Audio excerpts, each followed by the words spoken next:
Kyšininkavimas šiais laikais dar vis yra didelė problema ir policija yra neišimtis. Sakykit, kaip policijos vadovybė kovoja su kyšininkavimu ir kas jūsų nuomonė yra kaltesnis, ar policininkai priimantis kyšius, ar tie žmonės, kurie kyšius duoda? Ja, čia kaip tas klausimas, kas pirmas buvo pasaulyje atsirado, višta ar kiaušinis, tai matyti amžinas klausimas. Bet jeigu kalbėti rimtai, tai kiekviena įstaiga policijos, tiek ir mūsų apskritis, mes kas metai sudarom tokį kaip ir specialų priemonių planą korupcijos prevencijai, nes pirmiausia reikia žmonėms paaiškinti, kodėl blogai yra korupcija išaiškinti. Ir tas planas pirmiausia susideda iš dviejų dalių. Tai yra prevencinės priemonės, ką mes darom, tai yra, jos yra daugiau mažiau švietėjiškos priemonės su pareigūnais, dar ten kai kurios kitokios. O antra dalis tai yra konkrečios priemonės susijusios su, sakykime, tų blogiukų tarp mūsų esančių gaudimų. Bet kalbant jau apie antrą dalį jūsų klausimo, tai aš manau, nei vienas, nei kitas nėra kaltesnių. Ir vienas, ir kitas kaltas. Abu vienodai. Bet čia yra filosofinis klausimas ta prasme, kad ir vienas, ir kitas yra išeiviai tos pačios visuomenės arba tos pačios visuomenės nariai.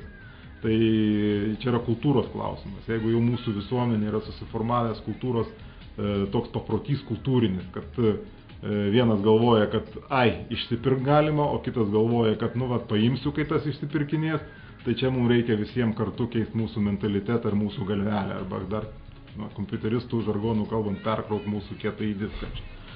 Ir tada galbūt viskas bus kitaip. Mes visi turim keistis. Nes jeigu mes galvosim, kad čia galima visus susodinti į kalėjimą ir viskas to baigsis, tai yra klaidinga nuomonė. Ir jeigu mes galvojam, kad dar kažkas už mus kažką turi padaryti, o mes pasėdėsim, palauksim, tai irgi yra klaidinga nuomonė. Aš manau, kad Lietuvoje daug dalykų galėtų nebūti, negatyvių dalykų, jeigu visi visuomenės nariai pradėtų galvoti, o ką aš galiu padaryti ir ką aš galiu padaryti, kad taip neįvyktų. Bet kada daugelis mūsų sėdi pasyviai ir laukia, gerai, aš palauksiu, kol kažkas už mane nuspręs kažką. Va tada ir būna daug nepageidaujamų reiškinių. Pabaiga vis tiek užbaigim kažkuo linksmesniu. Ar pamenat kokią anekdotą iš policijos gyvenimo arba juokingą nutikimą? Būtų įdomu išgirsti. O visai nesenas įvykis. Sulaikytas vagis buvo svetimam bute. Ir jį sulaikė pats buto šeimininkas, o situacija buvo tokia, kad naktį per atidarytą langą vasarą įlipo vagis į butą. Šeimininkai buvo namuose, jį sulaikė ir aišku, šeimininkas su šeimininkė jį yra atkūlė. Ir kada atvažiavo policijos pareigūnai, jį paėmė, atvežė į komisariatą, jisai buvo labai pasipiktinęs ir sakė, kaip čia dabar taip mane užpuolė ir sumušė, o jūs jų neareštavot, o mane areštavot.